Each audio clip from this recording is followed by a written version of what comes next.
Yes. Hello. Oh, Hello. hey, we're here. This thing is alive. What's up, people? Welcome to Creative Theory Podcast, the show that brings you conversations with visual artists about how they got to where they got, what their day-to-day is like, what their struggles are, thoughts in the art world, goals, and a lot more. I know every time I say it's a special episode, but this is a special episode. I got nothing else to say. It's really going to be... Thanks for having us on. Oh, yeah, no worries. We I feel like appreciate it. I wish I had something really smart to say, but I'm very excited every time I get some incredible creatives in here. And, Aw, shucks. and today is very special because we got 2 of the 4 founders of Artbreakers Illustration Society here in studio.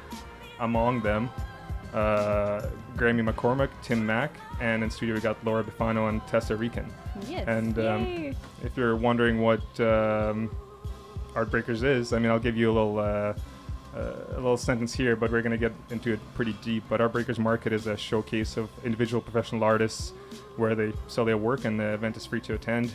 Second year is coming up in September 22nd, 23rd, so it's right around the corner. Too fast. Oh, God.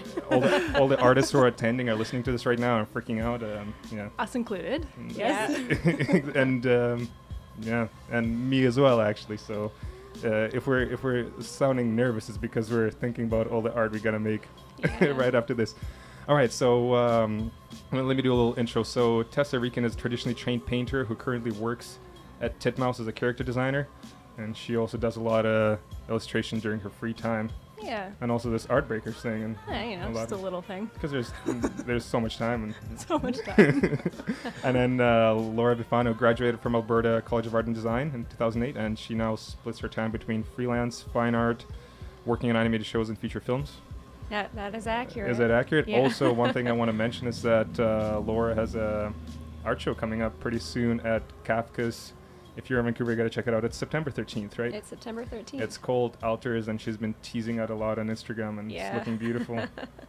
How were those? No, I think you covered intros? everything. Yeah, Bios are good? Thanks. Okay, Yeah. very accurate. Well, thank you so much for joining. I really appreciate it.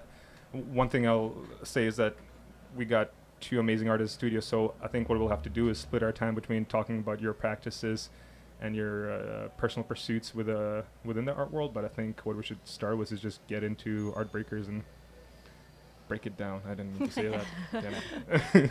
So I don't know which one of you wants to start, but do you want to? Is there a little history that you can tell us about? Ooh.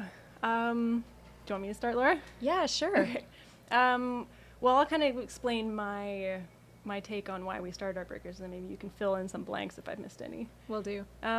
So Artbreakers is basically the brainchild of the 4 of us, like you mentioned, and we were kind of looking for a way to create an illustrator society with our friends. And there are a lot of kind of like arts and crafts markets, and there's the fan expo and the anime expos and all of that great convention scene, but we didn't really feel like there was one where the illustrators would fit into. Mm-hmm. And there were actually some of our friends who didn't get into a very big one. You're not gonna say. No, I won't say it. No. But we were a I'll little say it. disappointed. It rhymes with schmamcaf. Schmamcaf. So we just kind of said, you know what? Let's just do our own illustrators market. Let's Wait, how do our hard own could it be, thing. right? Yeah, it's really hard. It turns But- out it's very hard. But yeah, we kind of went forward with that conversation and talked more about it, and then finally decided, well, no one else is going to do it. Why wait for someone to make it when we should just make it ourselves? Mm-hmm. Yeah. Yeah, so like when we were originally conceiving of this, it was going to be like a pop-up shop with just like 8 of us, and then it very quickly snowballed and turned into like its own convention. So last year I think we started off and we had how many? 22 artists? Yeah, about 22 artists. 23 according to the website. Oh, okay. I did my homework. And this year I think we have just a little over 40. So it's gonna That's be a good show. I think that's a really good sign. The fact that you're pretty much doubling up. And Yeah. And as you mentioned, the first year I was there, it looked like a success. I don't know from your perspective, from the organizer perspective, how it was, but it seemed great. Yeah, for sure. It was awesome. We had a really good turnout, and people were like, "Oh, it's like all my favorite things from Schmamkaf, but in one room." Concentrated. Yeah. Yeah. And Tessa, when you're saying you're not seeing something like this, an event like that, or that group represented, and you decided to create your own, when you say that, do you mean Vancouver, Canada, or the world? Or Specifically Vancouver. Mhm. I know that there are other conventions that cater to sort of our artist circle, but I didn't really see one in Vancouver. Kind of Mhm. saw that there was a gap and an opening for that. And there's a lot of fine art galleries and fine art clubs here, but this city is full of people who work in the entertainment industry and animation and video games, and we kind of wanted to bring them out of the studio. Mhm. And if you don't really fit into the fan expo category or the anime category or the craft fair Yeah, where do you category fit in? or the comics category, like where do you go? Yeah. And you're not, putting your art on a plinth in a fine art gallery. Let's try and make something where people can come out and show their personal work, because we're in the industry here working for clients, Mhm. and we Mhm. often can't talk about it or show the work that we do. But I think we all have little side projects that we like to work on. Yeah, Yeah. and the nature of industry work is that you often have to suppress your style or match it with a house style. Mhm. So, I mean, I think it's awesome to see people working on these like very well-known properties, Mhm. kind of like let loose and do their own thing. Mhm. So you end up, at work having to hide your own personality. Yeah, for sure. The style of no style. Yeah, I always say, and I always find the most interesting work of artists is the personal work, naturally, because Yeah. that's you get to see the true them. And I find it very interesting that you're saying, I guess illustrators, you're not finding a home and a way to be represented in Vancouver, and I think as an artist in general, I think you want to find your group, and because it can be lonely out there, especially Yeah, when just totally. sitting at home and making work. So it's really cool that you did start out on this epic, and this epic has gone on second year. Yeah, like I know for me, starting off making this thing, it was like, this is gonna sound awful, but it was it was like just about money. How dare you say that? The convention that we all used to do, who we will not speak its name, which is awesome, and we love it, by We- the way. we love that We love it. convention. It's freaking great. It was a nice income bump for a lot of Mhm. us during the year, but when they changed their guidelines and didn't let in a super certain group of image makers anymore, we were like, okay, like, I mean, for me, I was like, I need this. Like, Yeah. So what else can we do? But it Yeah. evolved into more of a community building thing, and I think bringing all these artists together and like seeing them get excited about it, I was like, oh shit, like, yeah, community building. This is so cool. I see the value in this now. This is great. This could be a really good movie plot about an artist who decided to make money, and turns out she found herself a community. Yeah, found some friends. Yeah. That's really awesome, and it's cool that you mentioned that there's a lot of galleries, and I don't know if there's a lot, but in Vancouver, but the fact that you mentioned there's galleries but no place to be represented, would you say Art Breakers is an alternative to gallery shows for illustrators? It's not really a gallery. It's kind of, I guess the people who are involved in Art Breakers are still artistic, creative people, but tend to work in the visual development or animation as well as illustrators. So there's Mhm. not really a setting for them to showcase so much. Mm-hmm. And I think that's kind of what we wanted to do, was to gather all of these people and like Laura said, image makers, and kind of give them a place to go. Mm-hmm. Yeah, I mean, for people just looking to buy some art and support some artists, it's going to be awesome. It's going to be definitely a lower price point Yes. than most Mhm. galleries. So if you're not looking to drop $20,000 or $30,000 on a painting, come to Art Breakers. Yeah, because it's still get a $30 print. totally, but it is all fantastic work that Oh my God, yes. goes unseen often. Yeah, yeah. You seem to draw just top notch group of artists. It's intimidating in a good way. Yes, and inspiring. Being being in that room last year and this year.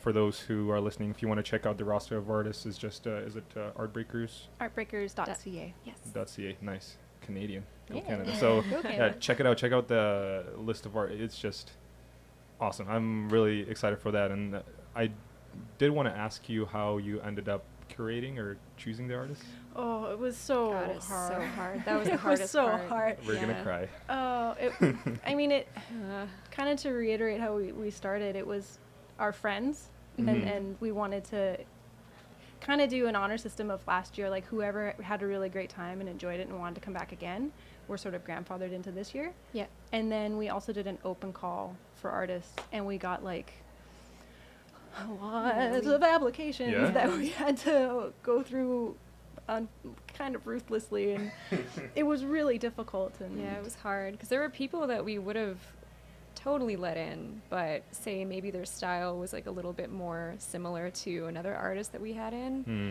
And so we're like, okay, well, like we've got 2 artists that do this kind of like beautiful, whimsical children's book kind of naive style already. Like maybe we should include more like concept artists. So Mhm. it was like kind of balancing out people's styles was a big challenge too, because we want to have a lot of diversity in the market. And, yeah. And if you want to know like the kind of technical way that we did it was we all sort of kind of got to vote on people. And it had to be unanimous. It had to be unanimous. We had to go in kind of as a jury, and if it wasn't unanimous, if it was like maybe 3 of us out of the 4 liked it, then we could kind of make a case for somebody. Mm-hmm. Mhm. And that's what we ended up doing at the end when we just had too many people that we liked. We Wow. sort of kind of had to make a case for people that we Had to really put on felt your needed to critic be there. hat. Yeah. Yeah. Judge some art. Yes, it's hard. Yeah. And well, what I learned out of this is that unfortunately in your portfolios, you're kind of judged by your worst piece. I know. They say that So to it's us in true what they school. say? It's true. It's totally true. Damn Yeah. it. Yeah. Yeah. So I- it made me want to go back and like delete a lot of my stuff. I made Oh, some I mistakes. did that today. Yeah. Okay, well, I know what I'm doing when I go home. Yeah. It's unfortunate, but it is kind of true. So this is what happens. So when you're looking at our work, Yeah. you saw something that was not as strong. It's like, oh, nope. Yeah. Yeah. Yeah. Unfortunately, it had to be that way when you're, comparing Mm. people who are really, really good and kind of on the same level. I'm Yeah, gonna it'd be have to- better, honestly, to have like 2 or 3 really strong pieces in your portfolio than like 2 or 3 really strong pieces and then like a weak one. Yeah, just take out the Cut weak it. one. Cut it out. Let's stop this interview quickly and go to. I gotta adjust my website, everyone. Yeah, I And gotta then get out my laptop. And real actually, that's interesting that you say that. So then, what about social media and Instagram, where a lot of work in progress work happens? Oh, Does does the same judgment occur there? I think we were a little bit more lenient when it came to like rough sketches on Instagram, but there were definitely some people that we let in because maybe their online portfolios weren't strong, but like, holy shit, their Instagram is up to date and Yeah, it's yeah, yeah. amazing. yeah, totally. Because these days, for a lot of artists, Instagram is the updated portfolio. I mean, Yeah. it's so much easier to update. Yeah. Yeah. And then like people like put your emails on your websites. Like seriously. Seriously, don't you want anyone to talk to you? Yeah, make yourself easy to contact, please. So when you're saying you were selecting the artwork, you mean all 4 of you, right? So Tim and Graham that's as right. well. Nice. Yeah. Yeah, we went over to Tim's house and he's got a big projector, so we got to Nice. just like have a. Did we have dinner? Yeah, we ordered Yeah, pizza. we ordered pizza. We had yeah, pizza. way so too you were much happy, pizza. right? Otherwise, Yeah. you wouldn't be happy. Yeah, Yeah. pizza and some drinks and then large projector and the final reviews. Yeah. Did you put any cool hats on? No. No cool hats. Maybe Okay, next time. Next Yeah. time. Yeah. It makes you feel like a true decision maker. Yeah. With a really fancy hat. Yeah, we gotta get those little Shriner caps. We'll all get gavels and wigs for Oh, judging. I like that. Sounds good. And then, well, I was gonna say maybe you could film it, but maybe not, because some artists are gonna get Oh, hurt, and God, we're no. not gonna do that. No. Let's see. As far as marketing and bringing people into something like this, in this kind of event, I understand that. To us being in the, I guess you could call us the animation crowd. Yeah. All Mhm. 3 of us work in animation. A lot of our friends and coworkers would be very much interested in it, but as I understand, just like with any art, even for a gallery, I think your goal is to try to expand your event to the general public Mhm. and not just artists, because I think not just as a way to build community, but also just bring in more people to purchase work. Yeah. I guess just want to ask if what are your thoughts, or if you're trying to connect somehow with the general public, not just the artist crowd. Oh yeah, I mean, when we would show at the other convention, a lot of the illustrators had a really positive reception for their work. So we kind of knew the demand was there from the outset. And people really love this stuff. Like they love just coming out and meeting artists Oh, yeah. face to face and like having a little interaction and like hearing about their work, it's, I don't know, it's rad. And like just to have a venue where they can support them directly too is, I think is really great. You can look up on that print on your wall and be like, that's the time I got to talk to Tessa. That's right. Yeah. Yeah, and Glorious day. this year we're trying to, of course, we've moved locations. We were at we did our first show at Creekside, and then this year we'll be at the Heritage Hall. So we're not really sure. The foot traffic, we're kind of hoping that that's gonna bring a lot of people through the doors, and it's also getting artists to reach out to their social media networks. I mean, we do lots of printing too. We do flyers and handbills, and we've been going to like snag events and Mural Fest and throwing those out all over. And we got some posters in circulation right now. Do a lot of postering, and it's just kind of word of mouth too. And a lot of people last year just came off the seawall. And cool. Who didn't know what was happening? It was like, this is amazing. Yeah, and they bought stuff. Yeah, like Kyle Scott, he sold a ton of his work. Shout out to Kyle Scott. Hi, Kyle. I think he was baffled. He didn't expect that it would, turn out this way. But none of us are surprised, though, right? Except for Kyle. So it's a kind of, it will grow, I'm hoping, naturally, year by year, as word gets around that this is a high caliber event, and more and more people tell their friends and put their stuff up and get asked where they find that, and then come to the next one with 5 more people. Oh yeah, because it is very satisfying when it's people who never knew about it who come in. I think the way I feel about this podcast is when someone talks to me and I don't know these people, so it's not just like a friend listening, which I appreciate a lot. But it's really cool when someone you don't know, check it. It just you feel special, and you talking about that natural growth. It's cool that when it gets out there, and I guess it has some sort of life on its own. Yeah, definitely. Yeah, it's kind of neat, like just seeing this thing that was once this like vague, amorphous idea just become like its own breathing, living thing. Yeah, it's great, and because we work in studios too, we're surrounded by people who respect the craft and are really interested in developing their skills more. Like Atomic, put some posters up. People from the studio are going to come by. Nice. Yeah. Same with Titmouse or DHX or wherever. We'll gotta do it. And if you're listening, can they find you and take some posters from you or something like that? Oh, can we do that? God, of course. Yeah, come by my studio this week, and I'll get you some posters. Just we'll if you want to send the message here to Laura and figure out. But yeah, it'll be awesome if you just keep spreading the word. Yeah, if you work at an office and want to throw it up above the water tank, or what is it called? Cooler? The water cooler. Look at your art crowd. Where all the hot gossip happens. That's our idea of what an office is like. I don't know. Water coolers. Is that what it's like? Gather around the water trough, everyone. A lot of people are probably going to hate us. But I wonder if that was like, I don't even think about it. What's an equivalent of a water cooler in an animation studio? A water cooler. Oh. What were you going to say, Tessa? The beer tap. The beer tap? Yeah. If you have one. Yeah. You know, those lucky ones. Yeah, it's very good. On Main Street, you're going to get a lot of people with craft beers walking in. Oh, yeah, totally. Yeah, it's going to be good. Oh, we got to get our liquor license. Yeah.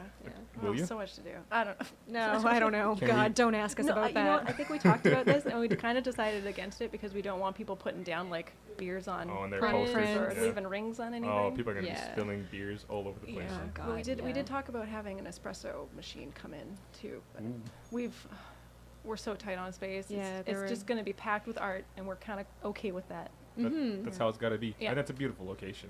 If you've never been to Heritage Hall, right on Main Street, it looks really cool from the outside.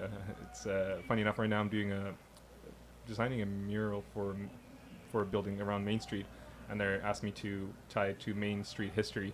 And that building has been there for a while. It's cool to see these vintage photos where everything else is different around it, but the Heritage Hall is there. Yeah. It was City Hall at one point, wasn't it? Yeah, I think so. Oh, cool. Yeah. And I think right now Mount Pleasant BAA, I think they're still there on the top floors of that building. It's really cool. So very nice. Good choice. good snag. Yeah. Let's see. Have you? And you mentioned a couple of events you've been to, but is there similar events that come to mind that left a really good impression on you? That when you're building Art Breakers, you're kind of having in mind as not as a goal, but something like that had some really good standards in it. There was this convention in Portland at one point called Linework Northwest. R.I.P. line work. Oh, really? It's dead. Yeah, they. Poor line Although work. I think a lot of the creators got really busy and successful with comic works, like God bless them, and had kids. So it's on hiatus for now. But that was an amazing convention. It was like a perfect size. It was small, but not too small. They had it sort of in a similar venue to Heritage Hall. It was in like a Ukrainian cultural center or something. Nice. And it was just really fun. Like, I don't know, the vibe of it was just so relaxed, and the lineup of artists was stellar. They had karaoke and pizza, so that that was pretty cool too. But I was going to ask, can you pinpoint what made it special? And is that the karaoke and pizza? They just really, yeah. We're not going to have It's simple. karaoke and It's pizza. simple. I'll bring my own little machine. But they really seemed to care about their artists. They would make sure that volunteers came by the table like once every few hours and just be like, "Hey, how you doing? You need a break? You need anything?"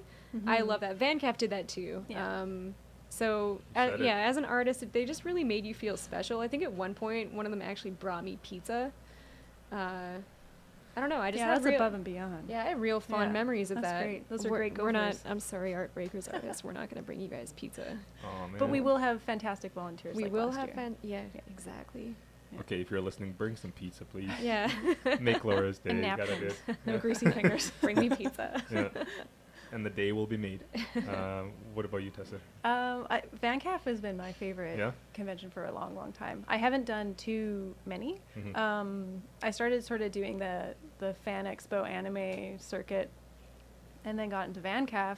I applied not expecting to get in, and it for 3 years has been my favorite convention to attend, and the community is really nice, and Yeah. the volunteers are fantastic, and it feels really comfortable in the location that it is, and it's a chance for personal work to be shown, and it's pretty amazing to get to shake some hands of people who you look up to. And The VanCaf crowd is so stoked too. Like everybody that comes to your table is just like happy and Yeah. excited to Yeah. meet you. and if we can kind of like harness a fraction of that, I think that Yeah. we're doing pretty good. Yeah. If you like VanCaf, come to Art Breakers. That's got to be so cool, because in the studio, you're in the studio by yourself, most of the time, I guess, most of the time of the year, and then that's a really special part when you get to see immediate feedback about your artwork. That I really appreciate a lot, and that's part of the reason I think why I like doing art shows, because I think it's a way of just showcasing, like, look what I've been up to. Yeah. In case you were wondering why I don't show up to any gatherings or hanging out, this is what I've been doing. But it is really cool, and as artists, I think we doubt ourselves a lot. So this kind of events, when you realize that people actually dig what you do, it makes it Yeah, worth it's like validation. Yeah. The imposter sure. syndrome. We do need it. It's not a Yeah. myth. Yeah. I think we all kind of get that imposter syndrome for a while. And that's Yeah, the fully. interesting, fascinating bit, is that you listen to artists who are like incredibly experienced, 30, 40 years of doing it, and it's still the same thing. Mm-hmm. Yeah. Yeah, it never Well, goes away. It's kind of like, I imagine that if you don't have that feeling every once in a while, then you're kind of peaked and you're done, But at least when you have that, it for me at least helps encourage me to do more studies and figure out some more color theory and look at the work that I really admire and deconstruct it. Because that imposter syndrome is kind of you telling yourself that there's still room for you to grow, maybe. Yeah. I don't know, positive spin on it. I always heard it was like your eye catching up with your like abilities and surpassing it. Yeah. Does it surpass it? I guess it always does. Oh Wait, your yeah, eye? totally. Yeah, Yeah, that's yeah, when yeah. you're just like, I'm crap. But Oh, it's not the like, other way really, around, you're yeah, not. You're yeah. making better work than you were 5 years ago. It's just like you can kind of see. You can see a little bit beyond like Yeah. the next peak. You're reaching for it, Yeah. and you'll get You're there. not there yet. Yeah, not But you yet. will. Yeah, you'll get there. I always like to have this conversation about such topics specifically, because I think it's also, even though you talk about it so much, the notions and the feelings are always going to be there. That it's when you're looking at someone else's work, you're like, damn it, gotta get back to practice. Yeah. What else can you do? Yeah. Tessa, I think I met you. I wonder if I met you the first year you got into. I'm trying to remember. Oh my Just I remember gosh, you maybe. telling me how you're nervous because you had to get a lot of work done, because was it last minute or no? I'm always last minute. Oh, okay, yeah, so- yeah. Yeah. I just remember talking to you about it. I think the first time I met you, I haven't seen your work, but you were talking like, I'm just trying to get these comic books in. And Yeah. I don't know if I don't remember if you're saying like, oh, I don't really do that many comic books, but no, I got it. Yeah, I did. Well, last year I did a short little comic, and Yeah. it was down. I did it in 3 months, Dang, girl. Very nice. and it was a learning experience. Mm-hmm. I will give myself more time next time, but it was a very simple Yeah. little kids comic, and that was actually to ensure that I would get into VanCaf to have. Oh, that. that's what it was. Okay. Yeah. Yeah. Mm-hmm. Very nice. Did you enjoy the deadlines though? I mean, I got to work on it while I was in Hawaii, so it wasn't so bad. That's pretty cool. Yeah. Were you in Hawaii for 3 months? No, I wish. Yeah, that'd be How nice would amazing. that God, be? that'd be so great. Yeah. No, I just went for I think it was 11 days, and I Okay. had some lining to do. Nice.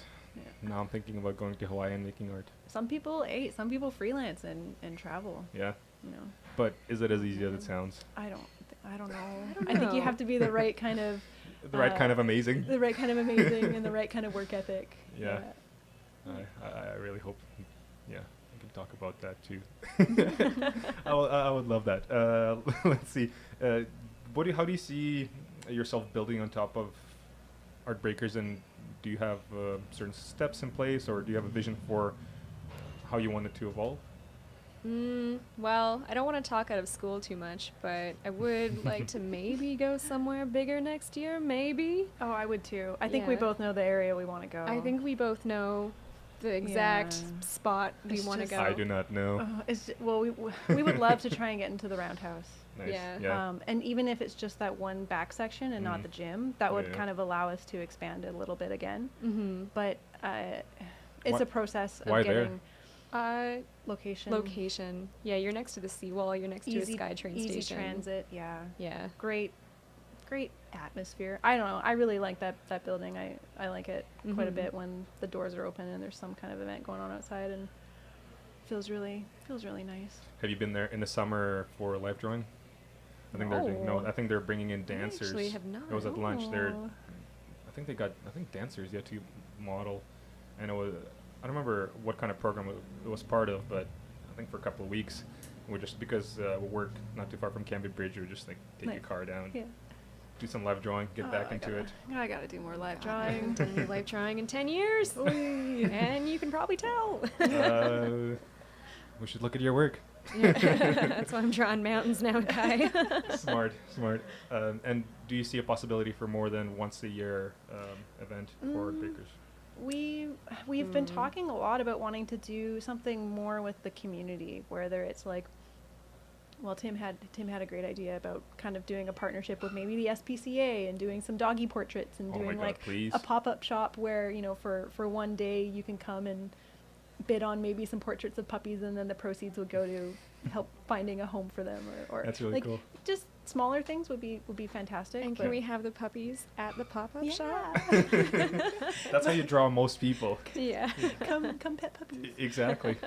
It's something that we would really like to do, but I think again this year for me, I underestimated once again how much work it really is, and how Mhm. quickly time goes by Just to organize it. just to organize it. Not yeah. speaking And- about making personal work. well, yeah, and that doesn't include, you know, working 9 to 5 and trying to do your personal work and maintaining relationships and friends and family Yeah, and all that stuff. yeah, it's a lot. So, you know, I hope that we will be able to expand eventually, but I think that would also mean bringing on more people. Mm-hmm. Mhm. Yeah, we'd eventually like to do like panels and workshops and stuff too, Mhm. but our current facility just does not allow for it. So this year it's strictly market. Yeah, but even logistically, it sounds like just event on its own is so much work. I'm sure Yeah. trying to do anything else is just. Well, Yeah. I mean, Graham's like, we're gonna get a studio one day. Graham's big picture. Yeah, picture, yeah. hey, you got to have those ideas too. Yeah. You know, it's like you got to push yourself a little too much. Totally. You got to get some pretty great. For sure.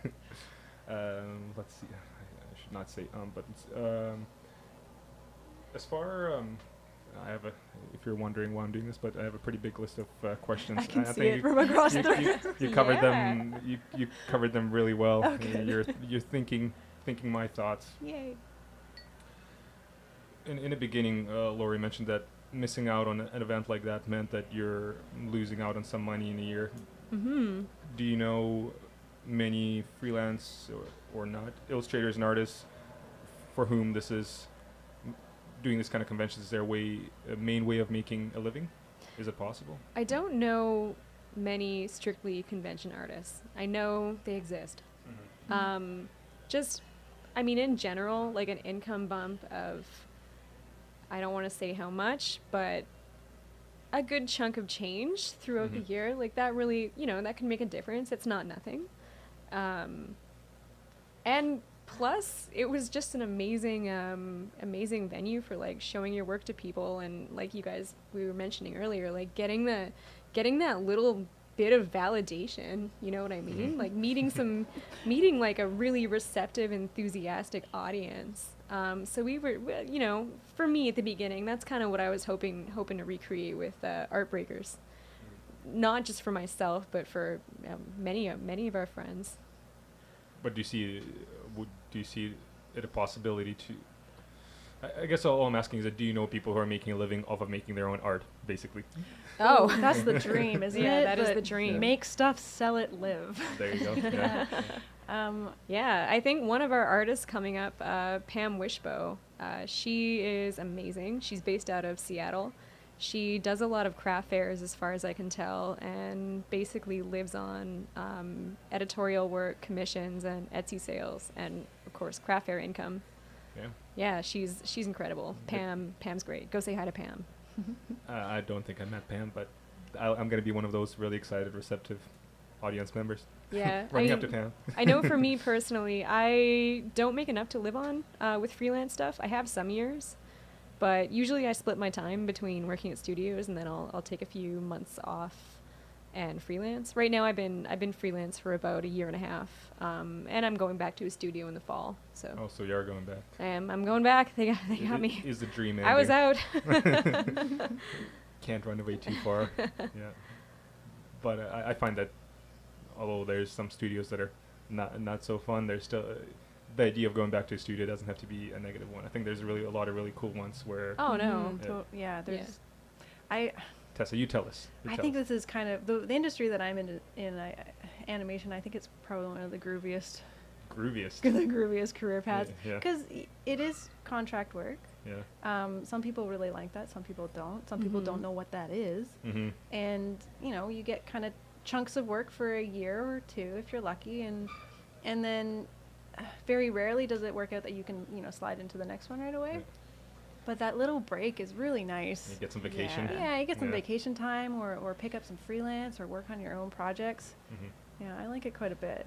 I've been off work now for 2 months, and it's awesome. And I'm not going back till October. I'm just like, yes. If you're someone who feels anxiety over job security, it may not be for you. Yeah, this is not the way to go. Yeah. Yeah, but to go back to the convention, the kind of money that you could make from that definitely would help with the between contract work, or just have it as fun money. Yeah. Or, like I made some good money, just but put it back into your own art. Exactly. Basically. What generally happens is if you're making enamel pins or something, you shell out a lot for those. Yeah. You've made them. First time. I think we've all made them, right? Yeah. They're expensive. Yeah. And what's so fun? They're really, really fun, and it's kind of like you're investing in yourself, because you put down that big chunk of money, and then eventually you make it back, and then some, and then you have a little bit of a bankroll to just go on and keep making things. Yeah. That's a cool thing about, I can't remember who I was talking about, but that's the cool thing about being an artist is that if you do end up making money, it's just going to go back into making cooler art. I think we were having a conversation about what it's like for studios to operate it for artists, but in the end it just ends up being fuel. Yeah. It's not just that's why it's not just a job, it's really just it's a life, and you always trying to get better and keep pushing it. Yeah. It's how we do it. Yeah. Do you notice any trends in the kind of artwork that people did buy last year? You're gonna share some secrets? Like buying? Did we really keep track of what people bought? To go back to Kyle's work, he sold out of stuff, and a lot of Kyle his sold out like gangbusters. Yeah, like focused on the Vancouver environment. The buildings around that we kind of see every day and maybe take for granted. Yeah. Is that a trend? I don't know if it's a trend or just something that people would continuously be interested in. And what about as far as I don't know, like illustration trends or anything like that? Because you're looking at a lot of work when you're trying to select the artist. Did you notice any waves? Because you had to select only a certain amount of artists to get in. Oh, like a general trend Yeah. overall with the Within the bodies of work. applications? Yeah. Oh, there's a term that has been used that I'm not really a big fan of. Is it the naive? Yes. Yeah. The naive artist. We will know what it looks like. Please describe. It can. I don't know if I can describe this very well. I mean, it is a type of illustration that borders on the charming and not unskilled, but like it's somebody who hasn't gone and done anatomy class in life drawing and figured out the shapes, but has reduced them without that knowledge. Does that kind of make sense? Yeah. Not childish, childlike. Yeah.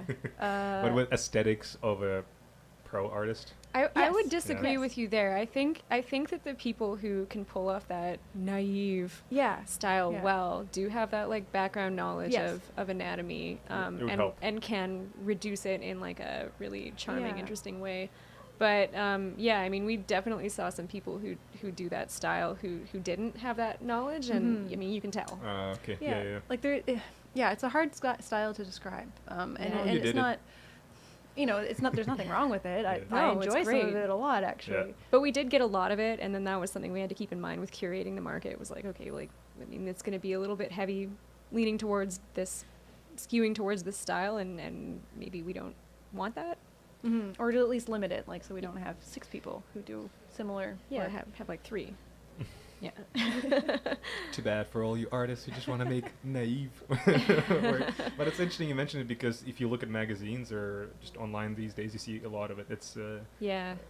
especially in publications, I think it's become the cool thing. Yeah. And yeah, there are a lot of people who do it really, really well. For sure. Yeah. Just like remember like 10 years ago when everybody was drawing like James Jean, and now it's another thing. I don't know who they're ripping off, but well, nobody's ripping anybody off. Yeah. It's just it's a movement. Traveling in a vacuum. But yeah, actually, I don't think I have a good memory for all the trends that happened, but was James Jean a trend for a while? Yeah. I think he was. I live in my own bubble. I don't. That's good. okay. I just.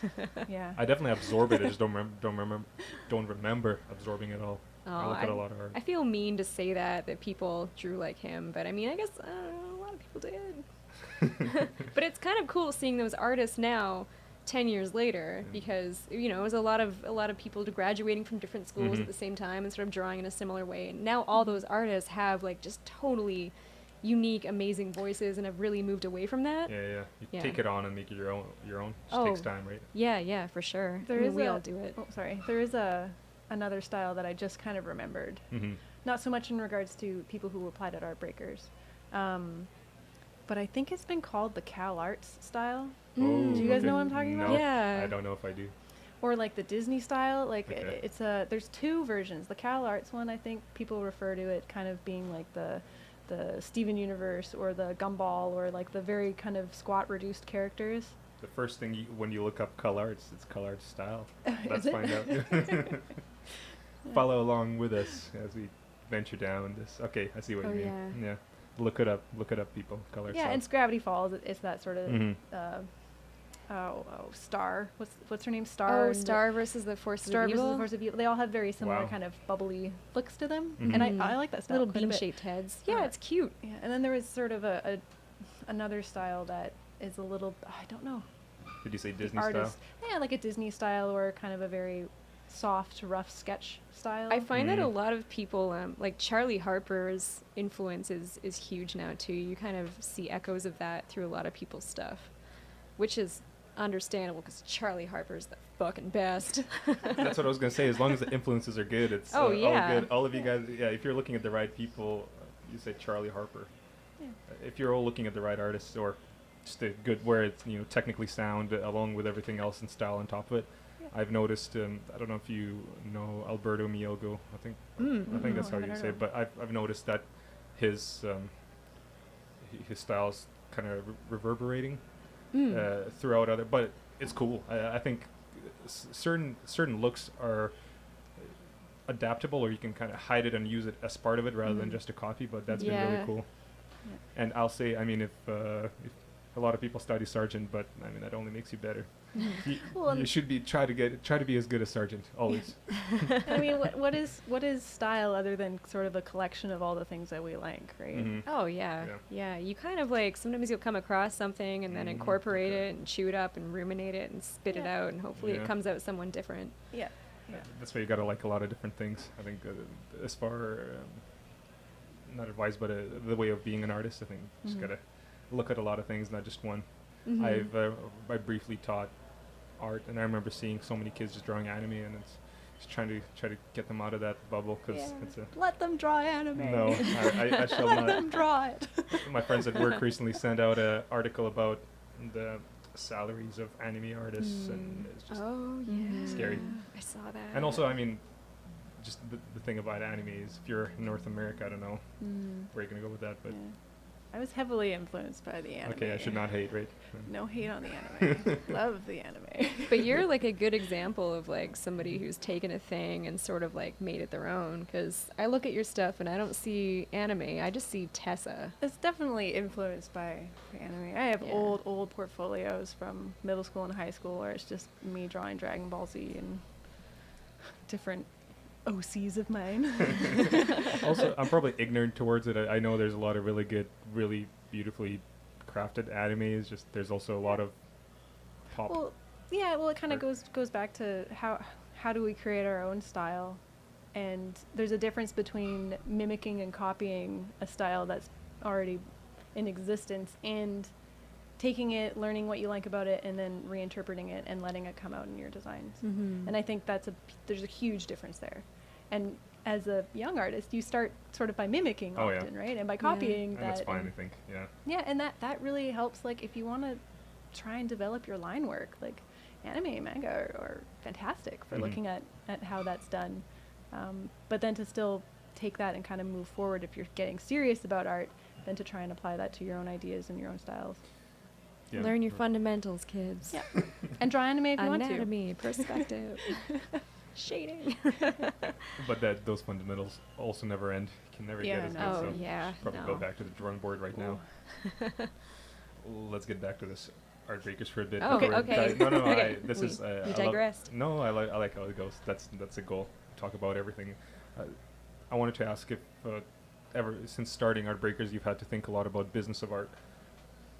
Oh, business of art. I mean, ugh.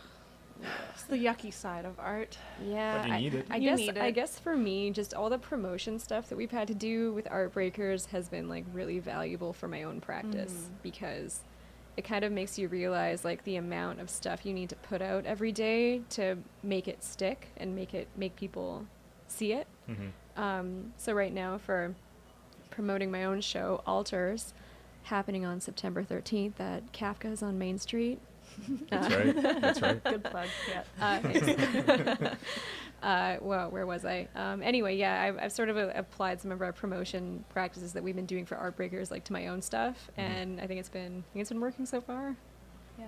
It's really actually complain about it, but it's probably the easiest it's ever been in the 21st century promoting For promoting art, yeah. Yeah. promoting art and having your own business. Like we're really, really lucky to have all the social media platforms that we do, which are basically megaphones to shout out your work. And you know, we're a nonprofit society, so our business is actually very, very low. But even, you know, taking payment from artists to reserve tables is all electronic. It's all very easy. Yeah, it's and well, not talking about the monetary stuff, but if we want to talk business, like how we present ourselves as art breakers and not as individuals, Mhm. there is that does take work. Yeah. In making sure that we have sort of an image of the Illustration Society that Yeah. we preserve and uphold, and that is different than our personal conversation and personal emails. You know, the Has- stuff has- coming out of the info email from Art Breakers is edited and reread by all of us, and Yeah, yeah, yeah. it's very professional and I- very business-like, whereas our personal responses can be much more, you know, flavorful, I guess. Yeah, I know for me that was a big challenge last year when we started doing all our social media stuff. I'd be like, just howdy y'all, like come down to Art Breakers, it's gonna be a fucking good time. You'd be No like, wonder who whoa, wrote Laura, that." roll it back, holy shit. Maybe like, you missed a comma here. That should be capitalized. But we want to try and strike like a good balance.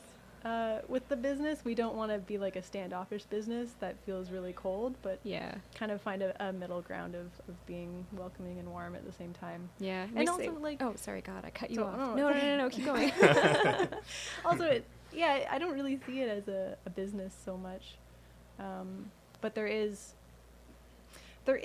a business side that needs to be kind of taken into account and respected if you're an artist trying to go into freelance. Like, you are a business. Mhm.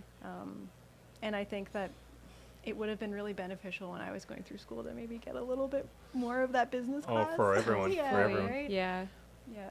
This is why I ask, because, well, Laura, I don't know if Tessa, you've been freelancing before. I did a couple. It's Okay, hard. well, so both of you have then, and You did a couple freelances? I did a couple freelances and they were dabbled in it, real hard. dabbled in it, yeah. Yeah. Yeah, but yeah, exactly. That skill is not very taught, but that's why I'm very curious through going through this experience how much that changes your outlook, or just like trying to run your own art practice, and then the way you get it out in the world. Yeah, I mean, again, for me, it was the importance of promotion, Mhm. because I'm just sort of like, well, I did the painting. Shouldn't that be enough? And it's like, no, girl, you got to tweet about it. You got to Instagram about it. Like, you have to make a mailing list. You have to do all these extra things to, like, just put it in people's faces. So have you both gotten really good at social media at this point?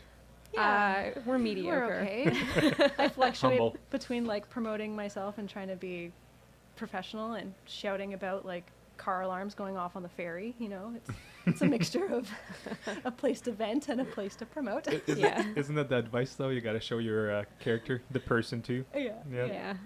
Yeah. But it's really cool being an artist now, making things and Mhm. being your own little business, whether that's Yeah. on like Etsy or online or craft fairs. You can, we have access to so much stuff. Yeah. And if the goal is, like we mentioned earlier, to be a self-sustaining, to just make a living by making your own art, you're unfortunately, you have to learn from all of that. Yeah. Yeah. I'm working with this designer right now on a brewery contract, and it's been so rad. Like, he's got his shit together to a degree that I did not even know was possible.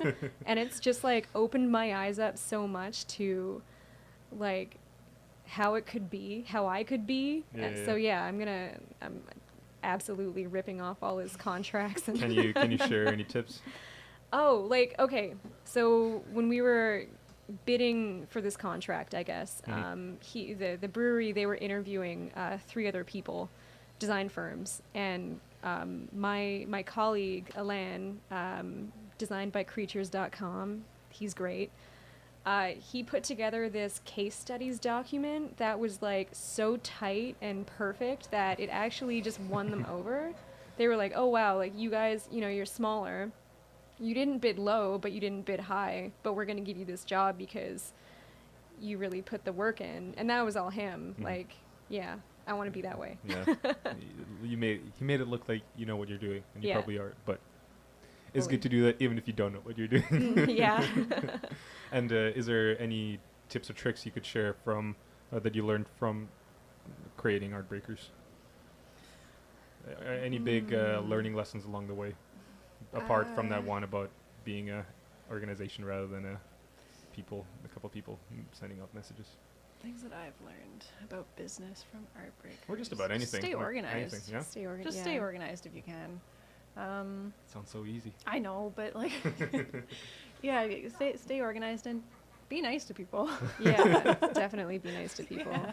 Actually, so I want to ask that question now, but earlier you mentioned that you wanted to first the people who got access to Art Breakers are the people who had a good experience with it. Yes. Did someone have a bad experience with it? Not that we know of. No. I don't not think yet. anybody Okay. did. We did send out like an artist questionnaire at the end, and what could we do better, and what Yeah. did you like, what did you didn't like, and if you were comfortable disclosing how much money you made. And Mhm. we didn't get any bad responses. Nice. What one person checked extremely negative Everything for was- every box. But then their comment was like, "This was fantastic, the best event." And we're kind of like, Interesting. okay. Did they just maybe think that the very bad was on the other side? Yeah. But everyone that we hosted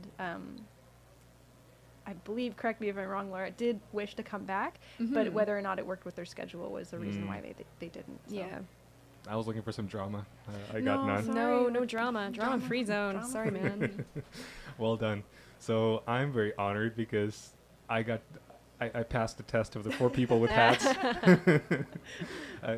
Thank you very much. I'm excited. I've actually never done an event like this.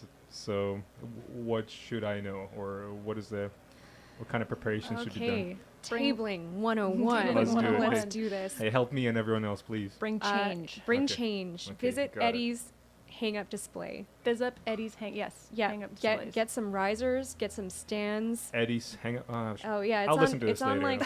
like it's on like 3rd and I want to say Oh, yeah. Quebec or Yeah, yeah, Manitoba, yeah. Ontario. Ontario, Quebec, Ontario, Yeah. That place is and cool. 3rd. Yeah, it's great. Yeah.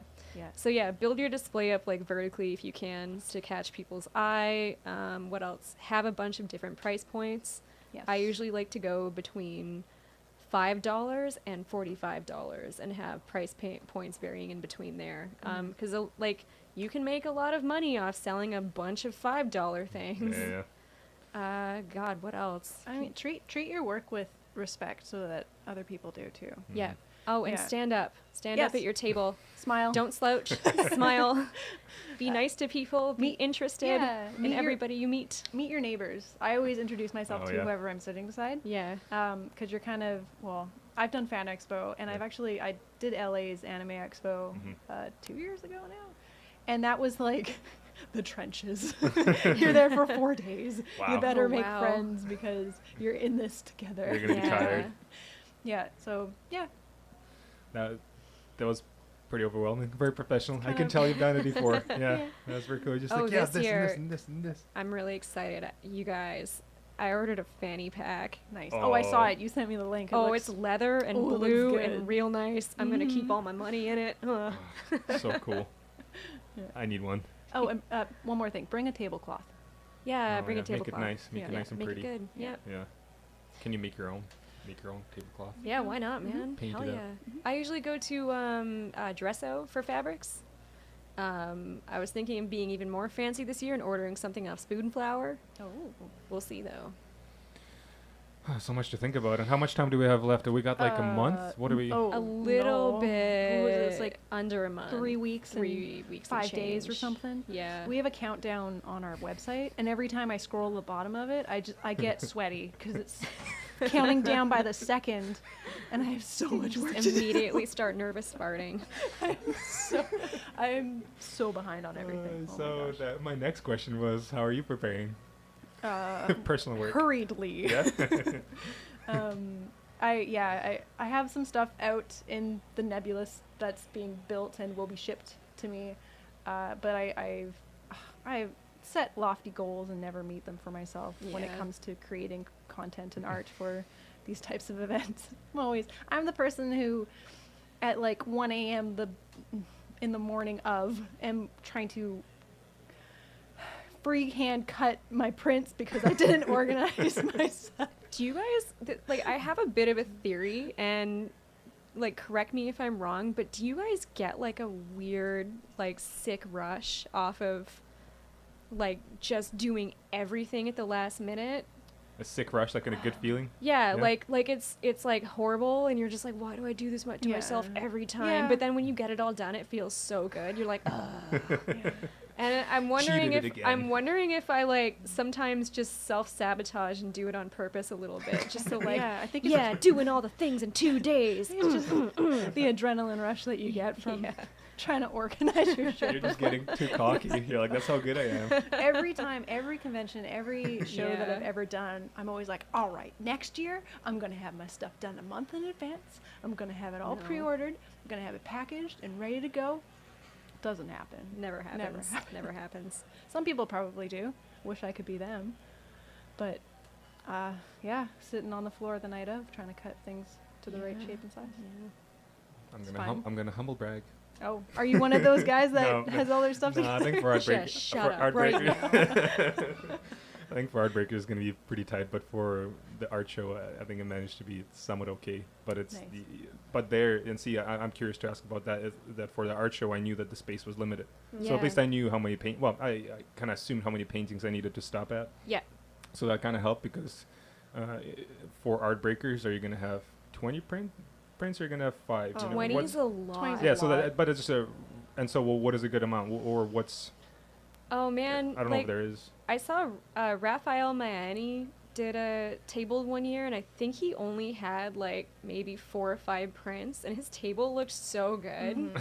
It was Sometimes just less like is more. it was a breath of fresh air amongst all the clutter. Yeah. It's like what you were talking about earlier with your portfolios showing your best work. It's Yes. probably that. Yeah, my table is gonna be a fucking mess. Oh man, all But the prints.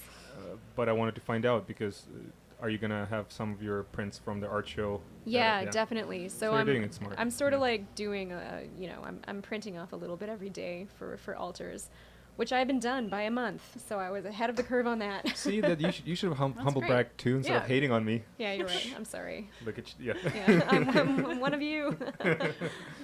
Wow, no, Bus, are you excited? Yeah, I am really excited. How did you find the opening for your show went? Let's talk about art shows. Okay. it was very good. I was very pleasantly surprised that so many people did come to Yeah, look at the artwork. it was packed. Yeah. So that felt really good. I think I And got to say hi to you for like 10 seconds. I was like, all right, bye. Thanks for stopping by. I like No, waved to appreciate you, it. but you were talking to were like 5 so people, busy. and I'm like, I don't think he saw. The whole time I just feel guilty because you're trying to have 30-second conversations with Yeah, it's like everyone. trying to talk to the bride at a wedding. Yeah, It's just like, it's- good yeah, luck. totally. Yeah. But as long as there's an understanding that we can talk later. this is- Yeah. I'm gonna seem like an asshole now, but I swear it's not just yeah. Oh, everyone gets it, man. Yeah. It's your night, right? Yeah. Before we get into these art shows and personal work, I think we should move on to that. But I wanted to have this ask this last question. As for when you're creating work for an event like this, are you working within a variety of themes, or do you try to work not consistently, but maybe around a theme or around a certain Oh. style? Do you mean like creating work for a market event, or like for like a solo show specifically? For an event like Art Breakers. Or Oh God, no. Usually it's just like a mishmash of like Mhm. all the work that I've done in the previous year that I Mhm. don't hate, and I'm like, maybe someone will pay money for this. I don't know. Yeah, I wish don't always get it right. Some prints like sell really good, and they're like the prints that you kind of like. I guess I'll include this, like whatever. I'll put it in. Maybe like one person will buy something, and then like they sell out, and then like the one that you're the most proud of, like Yeah. nobody buys. Yeah. That's how it works. Don't Yeah. trust yourself as a No. lesson. Yeah. right? Mm. Just put it all out and see what happens. That's why I get so upset about people who, when they make the work they don't like, they destroy it. Oh. Yeah, yeah. Although I've done that, so oh well. But it usually, I think, all of us are not the best judges of our best work and worst as well. While we're at it, does anybody want some free paintings that I was gonna throw in the dumpster later? Don't do probably. free. I'll Don't have do one. free. Yeah. Please give me one. I'll have one too. Yes. But we'll pay. Cool. Dibs. Dibs. Pay with candy at least. You know? Pay me in high fives. There you go. So now we can get into, I would say, personal work. And actually, before we do this, let's throw out some Instagram handles. So we got Werville. Yeah, Wereville. Werville. That's my little pen name. Very cool. But Thanks. it's WEREVILLE. Correct. Yes. Nice. That's Tessa. And trying to remember Laura. I think I wrote it down. I'm here. at Bifano Land Bifano Land, on there you go. Twitter and Instagram. How It's d- my last name, BIFANOLAND. Where did land come from? I don't know. It's No, just like my you're- weird, the land of my brain. You're making your own Yeah. world. Bifano was taken. You got- Bifano was totally taken. It's better than Bifano 01. yeah. Bifano 6969. Nice. Yeah. If one of your family members steals Bifano tag, you gotta hunt them Yeah, down. there's a lot of us, man. I keep getting friend requests from random ass Laura Bifanos in Italy. And you don't want to talk to them. Well, no, I I've don't know talked to you. like 2 of them, and they're like, "Hey, we have the same name. Isn't that weird?" And then, That's as far as conversation goes. yeah, that's as far as it goes. I've just declined all the other Laura Bifanos. I'm like, we've done this Yeah. before. So in the beginning, we talked about how this crowd, this animation artsy. That's not a nice way to describe it, but artsy. We're all artsy. Oh, artsy, yeah. It's is combined is that a lot of us pretend to be other artists at work, and then we go home and get to be ourselves. So, do you want to touch about the value that you find in doing your own personal work? Yes. Maybe I'm going to say something controversial. Hell yeah! Ooh, go for it. This is what I was waiting for. Personal work, I enjoy the process, but I also really enjoy the ego boost. Hell yeah! I do enjoy it. When I post something, it is a really nice feeling when you get feedback that people enjoy it. Yeah. And it is positive reinforcement to keep doing your own thing when you see people engaging and relating to it. And I think that that's one of the biggest drivers in my personal work.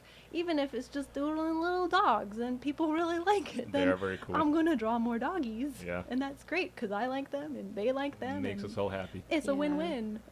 It's like there's like this 3-year-old inside of all of us that's just like pointing at a bird, like wanting the other adults to like look at the bird too. You know what I mean? Like, Yeah. For me, it's like, look what I made, and I want everyone to put it on their fridge and be proud of me. I'll do that. I'll do it. You right there. Oh man, yeah, praise is huge. I love it. No, but as far as making personal work, do you know why, or what do you find important about it? Oh, well, I mean, the positive reinforcement thing for me is pretty big too, but it's also like, if I'm not working on any personal stuff for like a long time, it's like I almost feel like I'm losing touch with myself. But like, this is gonna sound really corny, but like with my soul. And then when you make a painting and sort of like engage with your process and your thoughts on that level, it's really meditative. And if the end result is something you really like and other people really like, it's like, I don't know, it's like this weight off your chest. Yeah. Yeah. Yeah. Yeah, especially in the industry that we're in. Like, we're conforming to styles that aren't our own. And it's kind of like, I don't know. At the end of the day, Laura, you can relate to this. Going home and taking your bra off or something. Like, you're just like, I can be myself and just let This it is what all painting is hang like? out. I don't wear a bra. Oh my. No, I'm kidding. I totally do. But you know what I mean? Like, you're conforming to this one, your job. Yeah, And- it's like you're releasing the pressure valve. Exactly. Yeah. Now I know what it of feels your like. Yes. That's too exactly. small underwire bra. You can flex again with Yeah. your own style. Flex and your pecs. that's really important, and it's really relaxing to do at the end of the day. Yeah. So, but then it can be stressful too. Yeah. I found that I feel like if I don't do personal work for a while, I feel like I'm late. I'm not doing anything. Yeah. Yet I always forget the fact that I do it 9 to 5. Yeah, but you're still observing, right? Like, I guess so, strongly yeah. believe that even if you're not drawing and you're kind of having a burnout period, as an artist, you're still constantly observing maybe colors that you like outside that you walk by, or the way a shape is I don't know, mixing with another shape in the distance. Like, you're kind of always learning despite not drawing. I'm learning to think like that more, because then it's just guilt and madness. Yeah. Give yourself a break, though. Like, don't. I get that. Yeah. I totally get that feeling, especially when you're looking at other people's work who are very prolific, and you're like, you're drawing nerds. I can't keep up with you. Yeah, all these 20-year-olds are just amazing. Oh my god, I know. Yeah, what do you do about that? Nothing. Just You become old and bitter. yeah. Drank lots of beer. Yeah, hang out. Yeah. What was the most recent thing you've learned about image making? Any recent discoveries that you can talk about? Oh, I'm just looking for secrets, if you haven't figured out yet. I got Oh. one. That I Okay, you go and then I'll go. Okay. Mine is, people probably know this already, but it doesn't have to be perfect. If it looks right, it is. And I used to draw very tight, like 150% zoomed in on line work. But if you just draw on a large canvas at a slightly, and in Photoshop, I use the Cintiq in Photoshop, at like maybe 50% of the canvas size, and you save it out at that size, your rough lines don't matter. It's like Like, a disease, yeah. no one's gonna know. You don't have to go in and groom everything to be absolutely pristine and perfect. And when you do try and do that, you lose a lot of the original And character. the life, it's so hard to recreate. Yes. Yeah, this Yeah. beauty in that, a bit of that loose or just natural Yeah. human feeling line. Yeah, and right? Yeah. it seems pretty obvious, but for me it wasn't, and so now I work at a much more zoomed out. I don't know, but usually the most obvious things are the hardest one to come by. I feel like there's been many lessons in art where I figured out and felt like an idiot. I was like, why did that take so long to figure out? Yeah, like flattening all your layers and just moving things around Yeah, just yeah. Yeah. instead of trying to keep all the 20. I Don't remember like when I found out about clipping masks in Oh, Photoshop man, for the yes. first time. It See? blew my Oh, mind. great. exactly. Yeah, never going back to traditional medium again. Yeah. Those clipping masks are a beauty. Yeah. Go. Okay. So for me, I jumped on the Knicker poster paint train a little while ago. I ordered a bunch from Japan, and they're great. They're so vivid. What is that? They're the paints that like the Ghibli background yeah. artists use for their background Fancy. paintings. Yeah, Fancy. they're amazing. They're super vivid, but they do have some weird limitations, which I found out when I was working with them. Like the like gouache, the dark colors will dry like a shade lighter, but with Knicker poster paints, they'll dry maybe like 5 or 6 shades lighter. Wow. So I was trying to do this night scene, and like I just was not getting the colors that I wanted. So I ended up going like painting over it with gouache, and actually using Knicker poster paints. Like they actually work really well together. God, what was my takeaway there? Yeah, use both. Use both. If you want to do like a bright, punchy like summer sky, like Knicker poster paints are awesome. But you can also like block in your dark darks with gouache, and you'll know exactly kind of more or less what shade you're gonna get. It's so Nice. deceiving. It's Yeah, actually, it it's gotta be is. pretty frustrating. Yeah. It is, yeah. It pushes everything towards midtones, and then your image can just end up looking like really chalky Super and flat. lifeless. Yeah, Yeah. yeah. That's good. That's good insider information. Mhm. Thanks. Learning all the tips and Uh-huh. tricks. I think I'm gonna. I ordered a plein air easel just recently, so I'm gonna get into that. Do you I- still do a lot of plein airs? No, you know what? I haven't done a lot in the past year. I mostly just been working on stuff for the show. My husband and I recently went on like a 4-day backcountry like hiking trip, and I had my shit packed, my painting stuff, and then I had to like repack my backpack for whatever reason, and I left it behind. And we got to the top of the mountain, and I was like, agony. no. This trip is ruined. Yeah. I Drawing was- with like mud and sap. Yeah, Like, I- I must create.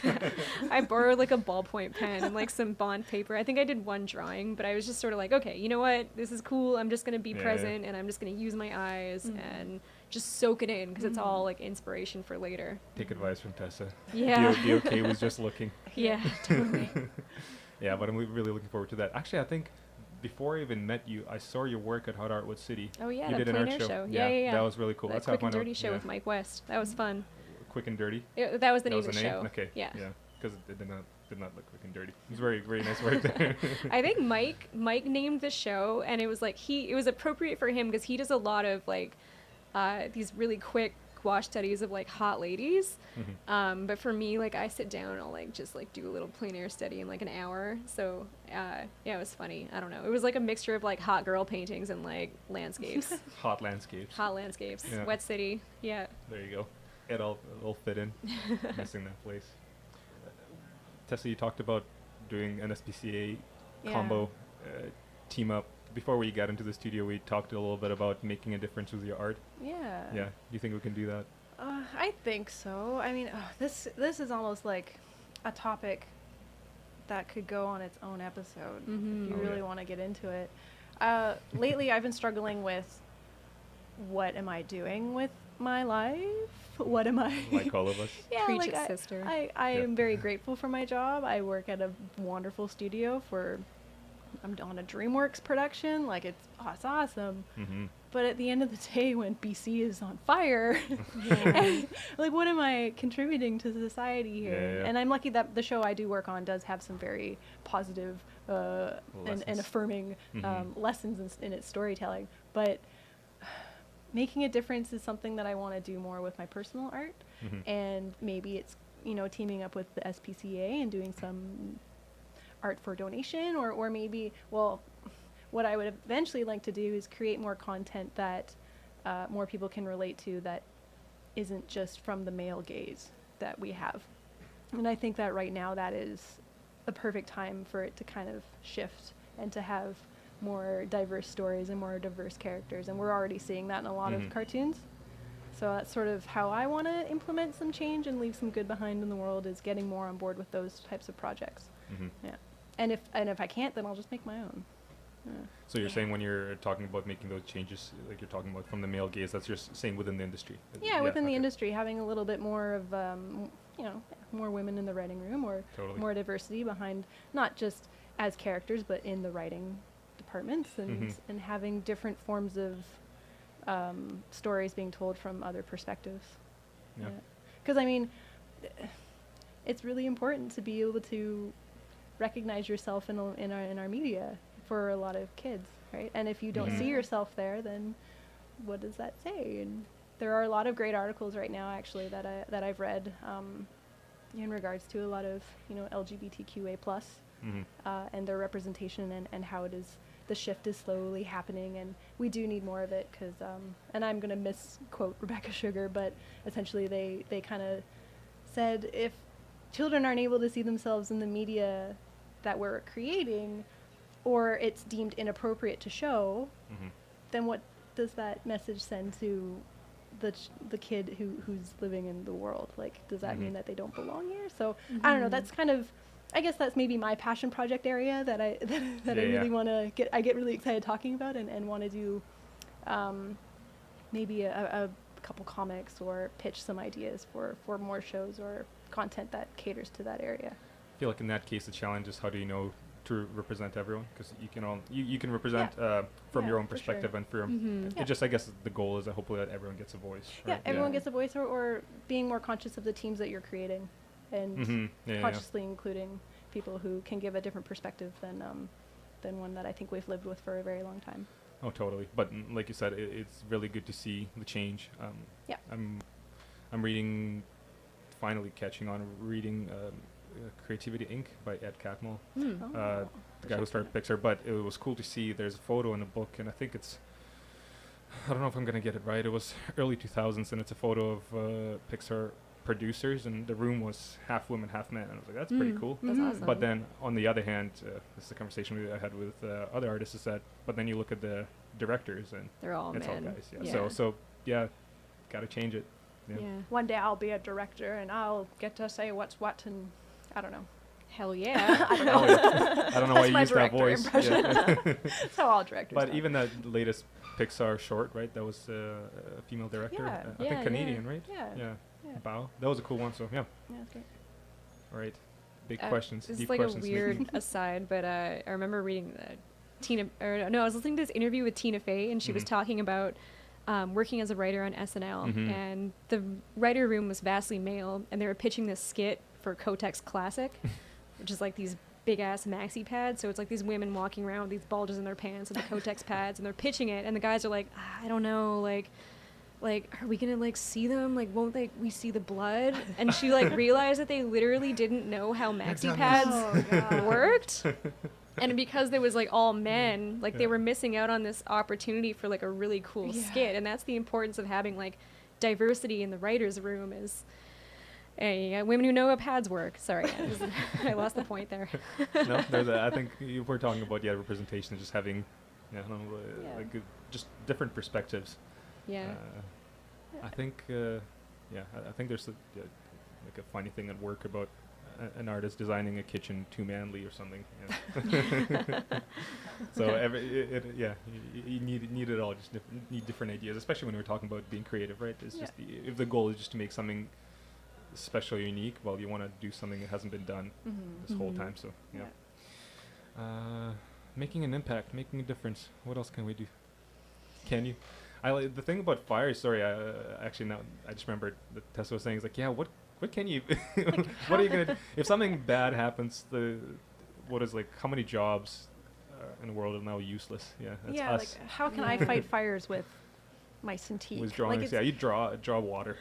Yeah, I mean, you can't really. Like, I think that art can provide a mental break for people and an escape and something lovely for somebody to rest their eyes on when just everything's on fire.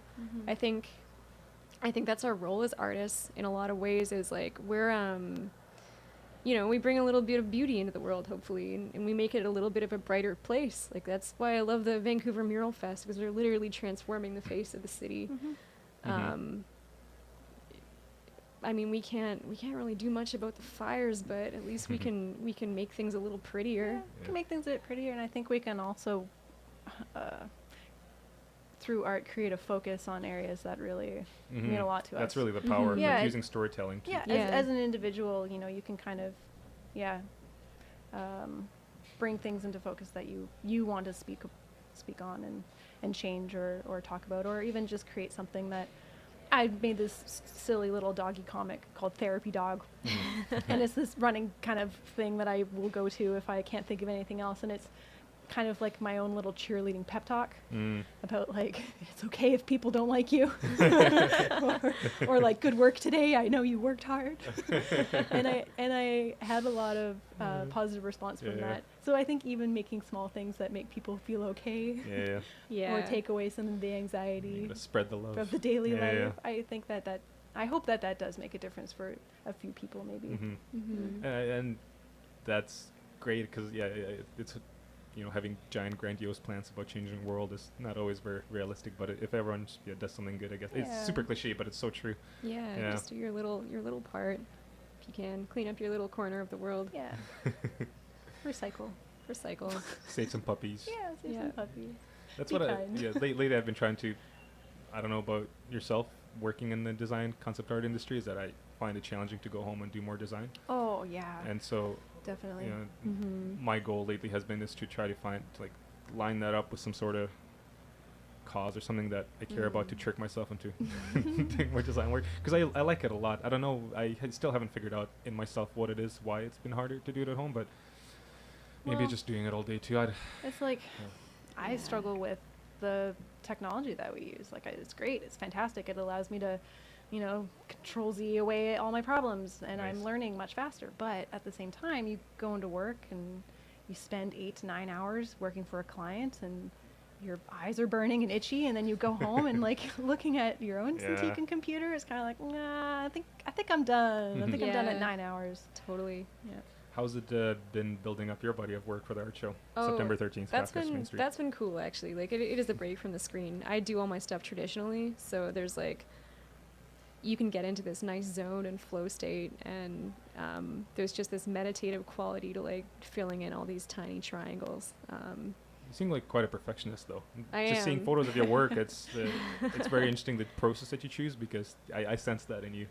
Yeah, I am a huge perfectionist when it comes to my work, and that's just me. There's just like this innate satisfaction, this profound satisfaction that comes from just sitting down and working on something really hard and knowing that you did the best job you could and that you like the finished product. And then who knows, you might look at it in a week and be like, it's a piece of shit. But I mean, you'll go on and you'll make a better one. It's so challenging to know that you're doing the best work that you can, though. I don't know if I am. And it's so hard to know what is my best. You know, when you like finish something, you're like, yeah, this is the shit. And then, like Laura said, you look at it a couple weeks later, you're like, oh no, oh no. You are so wrong. But that's such a good thing to experience. It's like an endless learning. You're Okay, getting better. It's an endless pursuit too, and it's not even up to you. Like you can have your favorites, but in the end, people are gonna decide what they like and what are their favorites. So it's, I don't know. It's like vapor. The real question is, have you looked back on your work and thought it was too cool still a year later? No. No? That's good. So you haven't experienced the true pain. No, I look back and I'm like, aye. Well, because it's worse. If you've gotten worse and you look back like, I don't know how I made that. It's very good. Who is this person? I'd say that like everything that I made in the last 5 years, I still kind of like, well, not everything. No, there's some garbage. But I like a lot of it. Like, and I don't know. I look at it and I'm like, you know what? I did my best. I did my best that I could do at the time. Yeah, it's good to give yourself good. props for that. Yeah. I should do that to myself more. If I learned anything today, Yeah.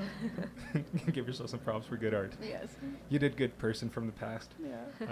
When did you realize that you were on a steady path and that this art career is going to work? Because I think that's a tricky one, especially art path being so weird and unique and different and so many ways to get into it. Is there a moment that you remember? I still don't know if it's going to all work out. Oh no. Bad news for all of us. Well, I knew it was going to be okay when I moved into my new apartment in an area that as a kid I was always like, man, I would love to live here maybe one day. And to be able to afford to live alone and to pay my rent and to be fairly comfortable. Yeah. Yeah. Adulting. Yeah. That's when I was like, okay, I'm all right. I'm not luxuriously, I'm not living in luxury by any means, but I'm very grateful to have a paycheck that allows me to pay my rent. And doing it through art. Yeah. I went to University of Victoria and did a fine arts degree. Okay. And that was 4 years of throwing paint on a canvas and learning how to use Conte with your left hand on a stick and like very art schooly contemporary stuff, which was fun, but not teaching you how Was to it useful? animate. Yeah. So I had a lot of jobs before animation and never felt like I could get into it because I didn't know how to animate. But turns out all you need to know how to do is draw. But now you're designing. Yeah, Yeah. I'm a designer, so It's very Great. fun. You It's get to awesome. make things. yeah, I just get to draw all day. It's Plus the best your- job ever. Plus your studio gets to make really cool projects They too, do. which is the Yeah. Titmouse. You're Yeah. known for pretty Yeah. unique projects. They're a little more adult themed sometimes. Oh, that's the fun That's stuff. fun. Yeah, it's great. Yeah, very nice.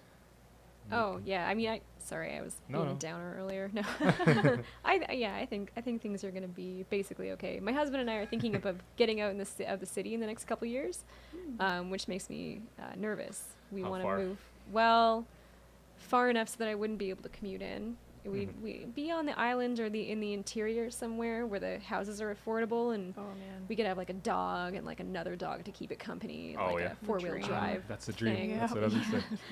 I want all them dogs. So yeah, like I'm just trying to work and save up as much as possible for And does it mean then you're just Living money. freelancing because you're not Yeah. going to be commuting? it would be freelancing because I'm not. You've not already done commuting. this though. If you're saying you did it for a year and a half, I did you it know, I did it for 4 years Oh, in Victoria. You got this. Thanks. Can we visit your dogs? Oh God, Not of you, course. just your come dogs. come visit my dogs. I'll puppy sit Yeah. anytime. Just let me know. I'll be there. I like this plan, but for those who don't live in Vancouver, although it seems like a lot of art jobs are typically in big cities, which means big cities are expensive. So Yeah. that challenge has always been there. Mhm. Yeah. Yeah. I don't know about Laura, your end goals or but mine Well, are kind of like You're What asking my I- own questions. What I Love would it. really like to do, guys, is just get all my friends and move to like a depressed BC resource town and make it cool. sweet. Paint That it sounds up. And we can all be neighbors. Yeah. How are we going to make it cool? Oh, we'll paint murals. We'll, we'll do our projects. We'll like live in a bunch of houses side by side The and artist commune. just Yeah, knock out communist all the society. back fences so we Yeah. have like one long strip of backyard to share. Until it goes dark, find a leader. Yeah, Build we'll a find cult. a leader, build a cult. I want to start a cult, actually. Scientology 2.0. I watched that Netflix documentary, Wild Wild Country, and that was like basically my takeaway is like living in a cult sounds pretty cool. That's your takeaway from Yeah, Oh. yeah. I haven't watched I mean, it, but I heard of they it. seemed all right. Depends They what seemed cult. like pretty okay people. Did you finish the series? I did. Okay. Yeah. 'Cause I mean, it didn't go like how you thought it was gonna go. Like I Yeah. was expecting like, everyone was gonna die or like. I mean, they did poison that town's drinking supply. No big or deal, though. whatever. Some people got Yeah. sick, whatever. But like, Boo-hoo. they basically had a good time for most of it. I need to watch it. I don't know if cults have a workout, but if you're on top, you're having the best time of your Yes. life. Oh yeah. Yeah. Yeah, you Yeah. got to be a cult leader. That's where Exactly. it's at, or like in the inner circle at the very least. So if we do start a cult, let's agree to be the top leaders. I'll Okay, erase this top part leaders. later. Yeah, Sounds, yeah, cool. sounds pretty good. I've already got my white linen suit on back order. Oh God. This went dark. We're gonna paint the suits, right? All right. So now I am gonna go dark. Did you ever think about giving up on art? Oh God, Mhm. yeah, Yeah. fully, yeah, Yeah. yeah. Tell me more. I had a rough time. I want to say a year ago. Wow. I was just like, what am I doing? Like, I'm just gonna keep getting these like studio contracts that I'm not necessarily stoked on, and like always working for the man, and like maybe I just want to like become a masseuse or something. It's all I can think of. I don't know I don't know what I would do.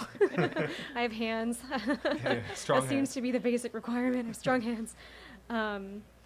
And then I don't know, like I think I started working on a long-term project, which was this show, and that sort of like helped me revitalize things because at the time I wasn't doing a lot of personal work, and I was working on Sorry, I just drank a lot of yerba mate and my throat's dry.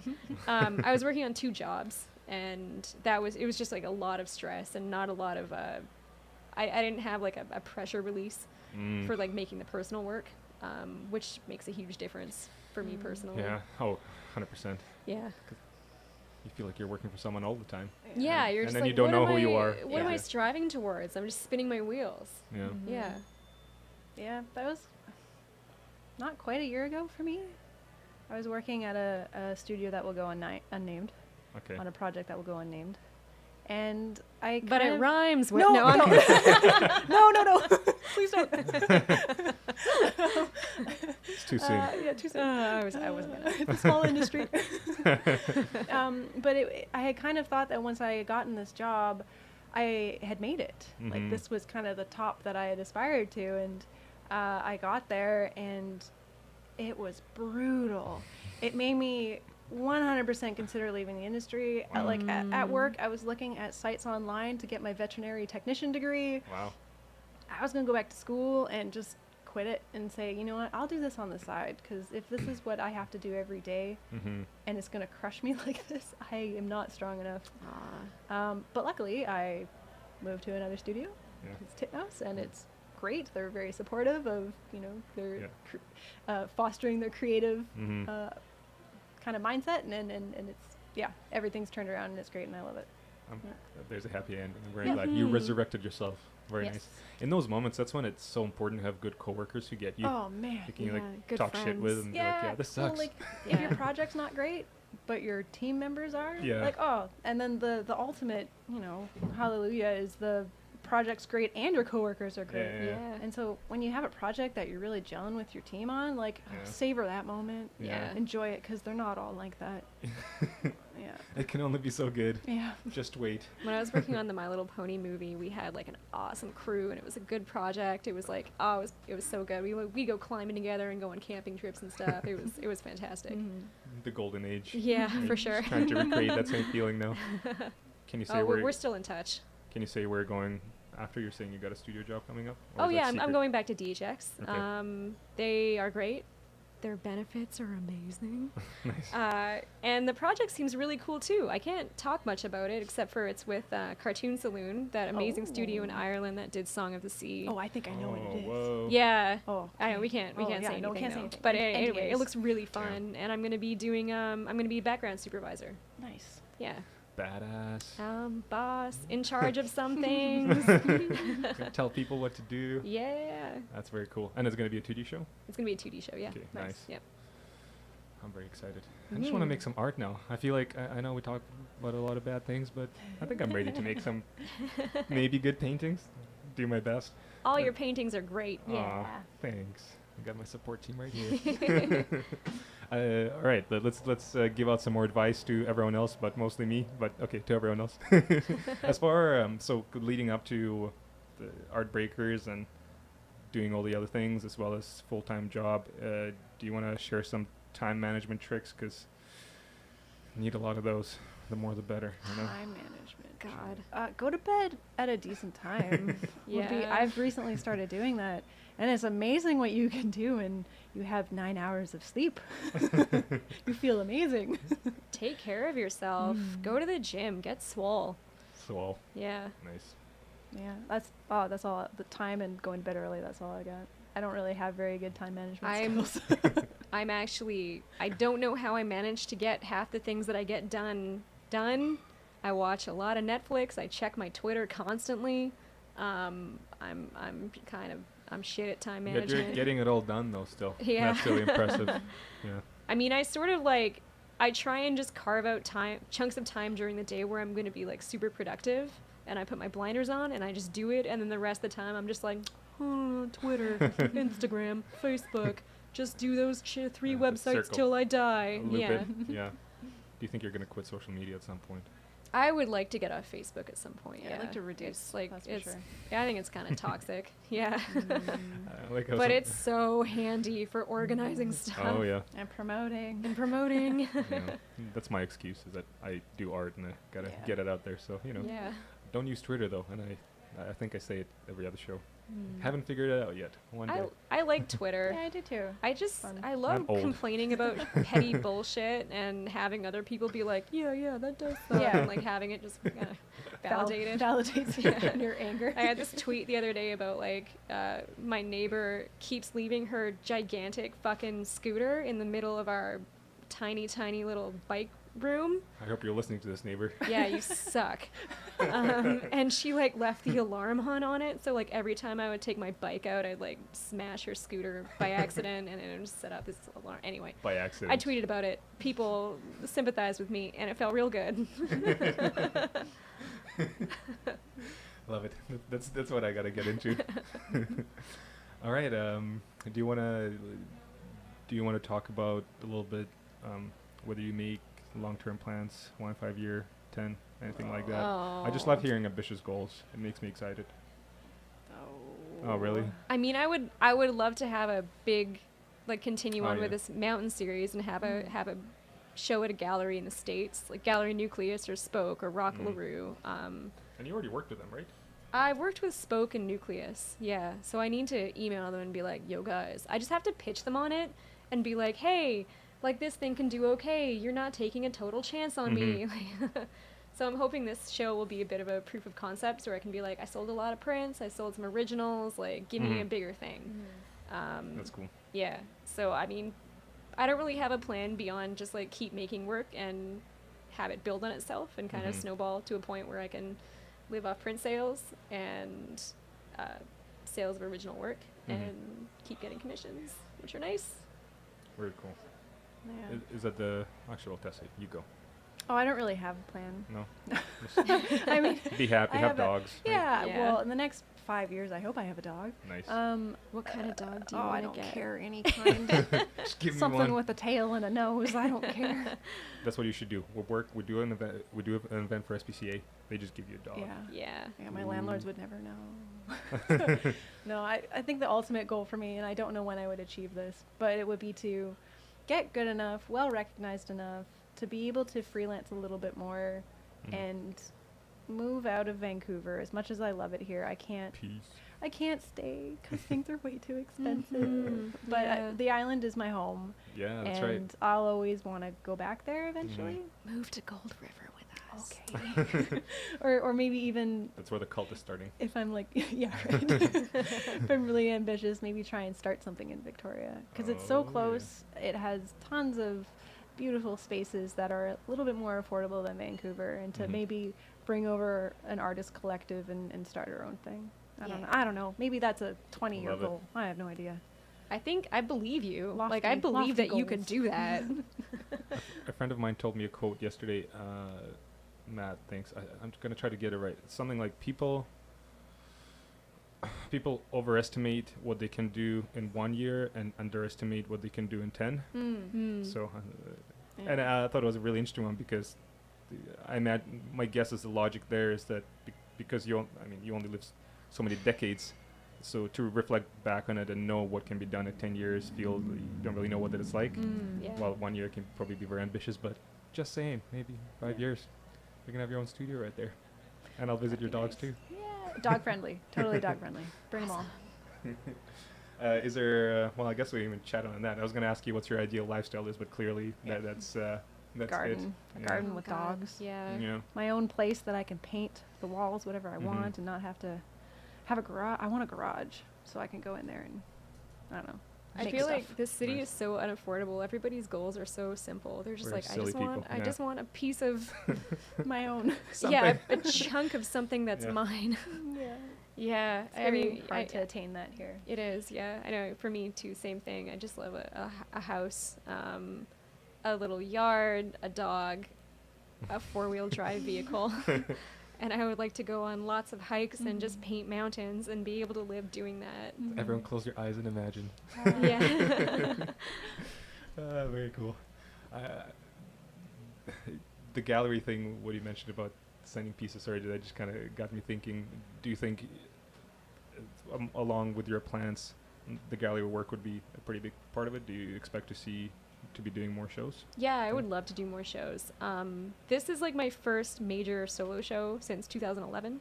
My last one was called Menagerie, and it was like this series of like geometric animals, and it did really well. It did pretty well. I think this basically almost every piece from the show sold. Wow. I sold a lot of prints, and that was a nice little bump. I'm hoping to get something like that with this show as well. Nice. Yeah, I mean, you never know what's going to come out of these. Like, it can lead to more work. It can lead to, you never know what it's going to lead to. I've already gotten some contracts because of this Oh, series, nice. just Yeah. from the stuff that I've been posting on Instagram and stuff.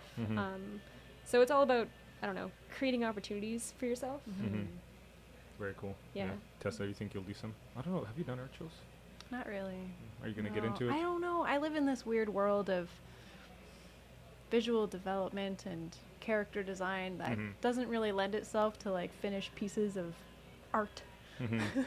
I'd like to. I definitely don't have a broad enough portfolio to do that yet. Do you find yourself doing different art when you do traditional medium? Oh yeah. Yeah. So I wonder if that's. Yeah, and that is something that I've played around very briefly. Well, my degree is in painting. I used to do so large scale that's- painting, yeah. but then transferred over to digital. And as a break for my eyes, I have been going back and kind of trying a little Yeah. bit more with maybe some Nice. markers or I love sculpting. That marker Sculpting's stuff really looked cool that fun. you posted. Oh, Oh, Yeah, yeah, I like liked your little wiener dog sculpture. Ah, That was thanks, cool. Yeah. Yeah, that was actually got to do more of that. I really Like, enjoyed yeah. both It of was those. just fun little things that I'm like, I don't want to look at a screen. I don't want to play video games. I'll just muck around with this old plasticine that smells bad. Yeah. Can you? Yeah.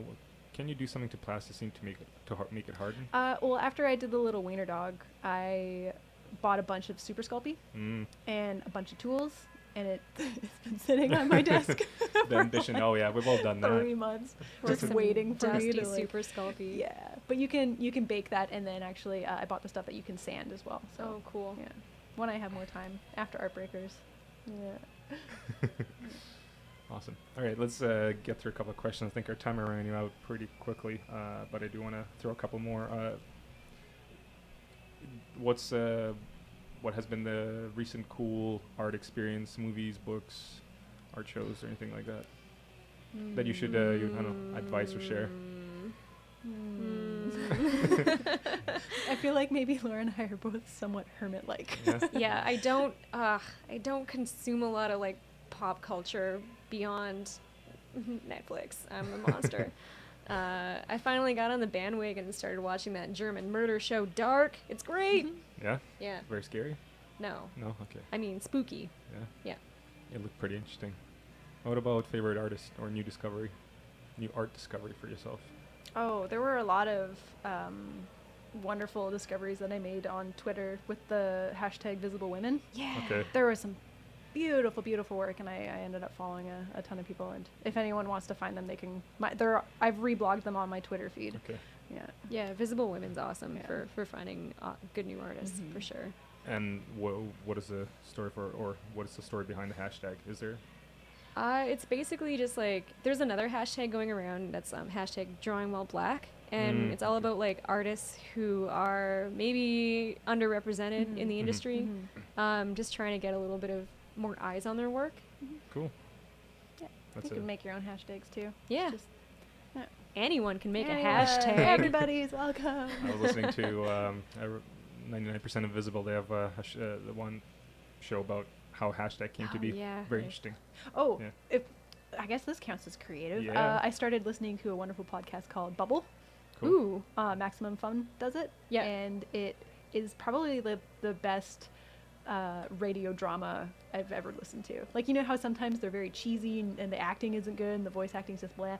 Bubble is fantastic. So it's like it's a storytelling? Yeah, or- it's a storytelling. It's episodic, and actually, I don't know if it's episodic. It's an ongoing story. Mhm. The episodes are about half an hour to 45 minutes. It's Oh, great. cool. I'm Check going to it check that out. Oh, I Oh, need if we're talking about books, actually, this was a little while ago, but like, I read this book called Children of Time by Adrian Tchaikovsky, and it was just like dope, like hardcore sci-fi. It had like generation ships and like sentient spiders and like space madness, and oh, it was great. Yeah, it was definitely read that book. This is very Great. exciting. Yeah. I feel like I'm actually getting a lot of things that are going to take up a lot of time. Nice. I'll try to get into it. If they're in audio form, it's Yeah. especially I'm very sure useful. they have it on Audible. Yeah. My guess is that when you work, you listen to something. Get Yeah, something lots in of the back. podcasts. Ooh, yeah. For sure. All right. What advice would you give your younger self before you went to post-secondary? Oh, yeah. I was so insecure back then, like when I was first starting out, and I just like, I feel like I craved a lot of validation from other artists, and I just like wish I could go back and tell myself to just like chill the fuck out, and it's not important, and you're not gonna care what these people think in like 2 years. Like true artists. Yeah. It's tough. We're a little sensitive. Yeah, we are. Oh man, if I tried to go back and tell myself, I wouldn't listen to myself because For I was sure. such a little That's shit. how it works. Oh, Yeah. I was so. I know everything. I'm not gonna do it. I was very contrary, and I still am very contrary. You want me to do that? Well, I'm not gonna do it. But I could say the thing I learned the most coming out of university, which I would have had to have gone through the same experience in order to learn this, and it's to be okay with making garbage and to experiment a lot. Yeah. Just because you're not drawing anime all the time doesn't mean you're gonna never be able to do it again if you try Yeah. something else, or something you're really good at.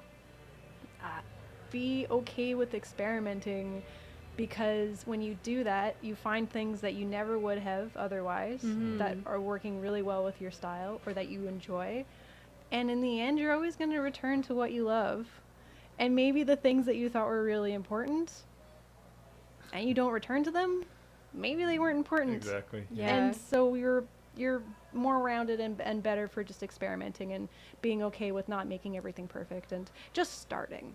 Like, if you wait until something is perfect or you have the perfect idea or the perfect hand or the perfect skill, you're never going to do anything. No. So, yeah. It's so challenging. Yeah, just have like a sketchbook full of garbage that Yeah. you don't show anybody. and you just- don't have to post everything that you do on Twitter or Totally. Instagram. Yeah, Like, exactly. Just fucking move your hand, see what happens. Yeah, make mistakes. And do if a lot of somebody's them. like, "Can I see your secret sketchbook?" Just throw it in their face. Yeah. Don't you see it's labeled Slap garbage? them with it and run away. Yeah, be okay with it, but Yeah, also don't be do that. grateful for them, because Yeah. you got that one bad drawing out.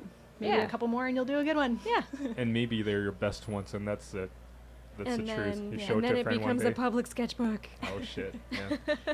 But what you're talking about trying different things, it's so challenging, because I found that for a while certain types of art I did felt like identity, so not doing it felt like letting go of basically yourself. Like, what am I now if I don't do this thing? Yeah. And that also assumption, and it's partially true though, is that you're going to lose it pretty quick if you don't do it. But I don't know if that's I don't actually know true. if that's true, and Yeah. I think that you really hold on to the things that are valuable to you. Yeah. Mhm. Like I said, you're gonna return to what's important Mhm. and leave the baggage behind that wasn't. And I think that makes the strongest artists who are able to live a little on the dangerous side and do something they wouldn't normally do. Yeah. And it's like, it's so low stakes just Low to try stakes. something Yeah, new. Totally. Yeah. Yeah, you don't have to commit to it. Just try it. Maybe you'll like Mhm. it. If you don't, well, it's okay. Go back to what you were doing before. That's some good advice. I think it's a good way. It's a good time to leave it before we go into something dark and deep Oh, no. again. Let's leave everyone happy and Yeah. excited about art, Yeah. trying different things. All right. So do you want to do a little shout out about Art Breakers and what people need to know? Sure. It's gonna be great. Art Breakers Illustration Market takes place on September 22nd, 23rd. That's at Heritage Hall on Main Street. Mhm. We're running on Saturday and Sunday. I think both days we're going 10 a.m. to 5 p.m. Right? 10 a.m. to Oh. 6 p.m. Saturday and 10 a.m. to 5 p.m. on Sunday, I believe. Yes. So yeah, Yeah. between any of those times. would 10 be to great. 6, 10 to 5, Heritage Hall, 3102 Main Street, Vancouver. Yeah, come Don't say forget, hi. It's going to be incredible. And come to my solo show on the Yes. 13th Actually, at yeah, Kafka's. There you go. Let's do that. So Kafka's Main and Broadway. 8 to 11 p.m. It's a Thursday, so you have no Thursday. excuses. It's not a Friday. Yeah. Let's go. Let's do it. Great. And then let's see. So Tessa Werville. Yes. Werville. For now. For now. Okay. Werville. It's Werville. I someone like it. asked me once why I had a pen name, and I didn't have a good answer, but now it's like something I can shed But I if I think need to, you know. But the way they happen naturally is Keep your Wereville for your your petty Twitter complaints. Yeah, I don't want people to like instantly recognize me, but if they dig deep enough, they can know who I am. When you're ready for that second identity, you can just make a Yeah. new one. You know, under like when you want to try a completely different style. Yes. Mhm. When Exactly. your fine artist career starts out, Yeah. it's gonna Yeah. be something else. Okay, and Laura Bifano Land. Yep. Yeah. Bifano Land on Twitter and Instagram. All right, give me your websites and then we'll wrap this thing up. Oh. Sure. Mine's www.tjriecken, RIECKEN.com. And mine is just www.laurabifano.com, LAURABIFANO. Awesome. Well, thank you so much. Thank it was you very for Thanks, fun. Ilya. us. This was great. It was fun. It was very fun. I'm glad we could tell people more about our breakers. I Yeah, think what's yeah. going to happen before the event, and we're going to have a couple more people from the roster come through Awesome. and talk about their art. So if you're listening, you have no excuse. You're going to have to be there. We'll see you there. Come say hi. Yeah. Maybe you'll get a free pin from me if you listen to a podcast. I don't know. Ooh. Maybe something Ooh, like yeah. that. You know, I'll know who you are. I'll give you something free. Tell you what. That's right. Yeah. Otherwise, yeah, I appreciate you all. Thank you very much. Thank you. So pay attention to the September 13th. Let's do that first. Thursday at Kafka's. Otherwise, if you want to learn more about Creative Theater Podcast, Instagram, Facebook, message me if you're an artist, you want to chat more art. If you have someone in mind who should be here, who should I talk to, let me know. Otherwise, thank you so much. Make some good art and talk to you later. Bye-bye. Bye.